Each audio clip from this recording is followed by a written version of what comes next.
What's good, sports gamers? With 2K out, there are new 2K gamers loading up for the first time as well. With that in mind, I'm going to go over some basic things you should know to help get you going on the court. I'm Chris from Sports Gamers Online, and alright, let's get it. When playing 2K, whether against human or computer defenders, you can quickly get exposed for not thinking before you pass. Every pass requires you to make sure the passing lane is clear before pressing the button. Scan the court before committing to that pass, especially against human opponents who can shrink passing windows in an instant. They see the same things you do with the same camera view. If you notice the indicator light under a player near your target, chances are they're not actually open, they're just waiting for you to throw the pass. Being aware of humans trying to jump your pass can help you take advantage of them and force them to take themselves out of the play. Now, if you hold the right stick up from a standstill position, you will activate that player's go-to shot, which combines a bunch of dribble combos into that player's signature go-to shot to create space for a jumper. This may sound simple, but you'd be surprised how often it happens. During a possession, there are 5 defenders on the court, so make it a priority to try not to run directly into your teammate's defender. Doing so makes it easy for the opposing team to put a hand in there and steal the ball, as you're effectively running into a double team.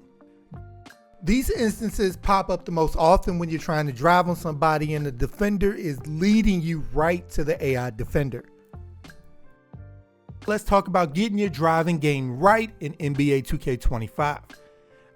And the first thing you should know how to do are quick scoop layups. They should be a key part in your arsenal when driving it to the paint.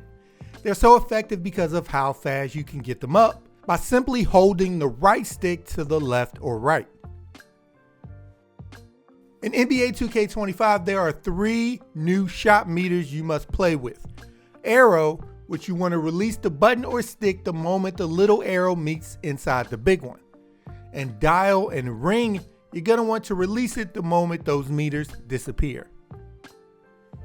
New this year is the introduction of shot and layup timing profiles, aimed at addressing complaints about inconsistent shooting last year.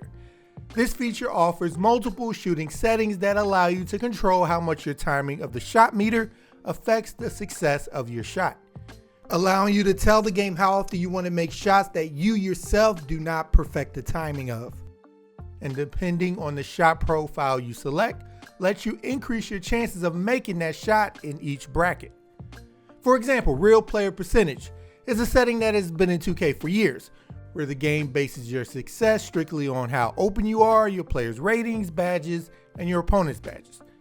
The normal setting works like previous 2K games, allowing you to make slightly early or slightly late shots, so you don't have to be perfect timing your shot.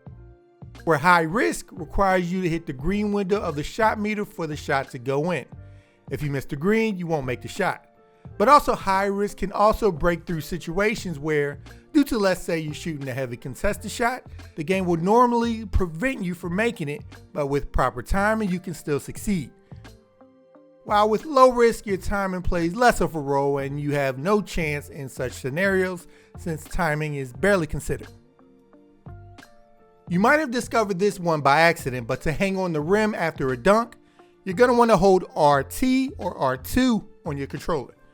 This year you can hang after both two-handed and one-handed dunks. One of the easiest ways to get open is by using the step back jumper, which you can do by holding the right stick down or down into the left or right to create space from defenders. Pull this move out just as you start driving when the defender commits, making it nearly impossible for them to defend you properly. To throw an alley-oop, you double tap triangle if you're on PlayStation or Y on Xbox, and a meter will pop up where you must stop it within the green to complete the alley-oop. Now on the fast break, to throw the ball ahead of you and gain a speed boost, hold RT or R2 and flick the right stick up. Just make sure a defender isn't nearby or in front of you, or the ball could deflect off their body. When you miss a shot, don't let the opportunity slip to immediately put it back up. Most offensive rebounds can be converted into putback attempts by pressing square or X when your player is about to get the rebound, so make sure you're ready. The pick and roll is your best friend in NBA 2K25. If not properly defended, it can create an open three, space to drive and score, an alley-oop, or a kick out for a three-pointer. So it's essential to know how to run it effectively. So to call for a pick and roll, there are two methods, but first let me guide you through the interface. When a screen comes over, you'll have two options to change, which side to set up on, and whether the screener should roll to the hoop or fade after screening for you. To select a pass, press the left stick in to switch the side, and whichever side shows the vertical line will be the side the screener sets up on. The second choice is to tell the screener whether to roll or fade. Typically, you want them to roll if they can't shoot and fade if they're a shooting threat, which stretches the defense to the perimeter to give you more room to drive. And you can change this by pressing R1 or RB on your controller. Now in your controller settings under call for pick and roll versus fade, you can set this to auto or manual. This means if you're calling for a screen with somebody like Karl Anthony Towns, it will be set to fade by default. Or somebody like Giannis, it will be set to roll by default. You can still switch between the two when you call for a screen. It just determines the default assignment. Now that you understand the interface, there are two ways to call for a pick and roll. You can hold L1 or LB on your controller, which will call over the closest player between your power forward and center. If the ball handler is your power forward, it will call the closest between your center and small forward. Also, you can select who you want to set the screen by tapping L1 or LB and then holding the icon of the player you want to screen for you. For example, you can have your guard set a screen for your center if you want to. Lastly, you can get creative and make the screener roll or fade early by pressing L1 or LB again before they make contact with the defender. This technique is useful for forcing the screener to roll to the hoop early and catch the defense off guard.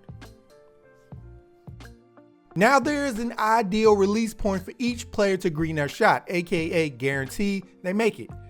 As introduced last year, you now can choose when in their jump shot you're most comfortable releasing the shoot button to green your jump shot to make it.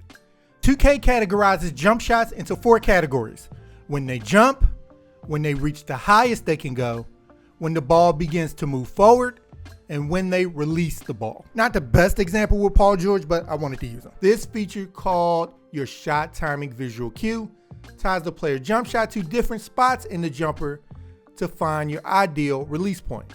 You can set it to release early, so right when they jump, or on the opposite end, wait till the last possible second with release visual cue. Knowing what part of the jump shot you set to help you make jump shots helps you ignore the shot meter if you have it on, and help make your shots when you turn it off.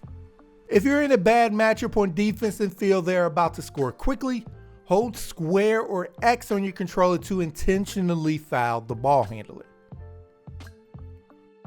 To access your team's playbook on current gen, press LB or L1 and select a player you want to call a play for to see the plays they can run. There's also a dedicated mode under Learn 2K to practice these plays. You can set up your favorite plays that you have found so you can quickly access them on the court by setting them up in your game plan under offensive settings and then play selection. You have 8 slots to choose from. To call them in game, press left on your D-pad and use the left and right triggers to cycle between your starters' 8 favorite plays and your benches. When driving, you don't have to rush your shot. Unless you have a clear lane to the rim, do anything but go straight up with it. Anything to throw off the timing of the defender if they switch on. And give yourself more time to see the defense is better than a rush straight layup. Now, as soon as you start your game, I want you to go into your controller settings and all the way down to passive dribble. Hand switches and disable this.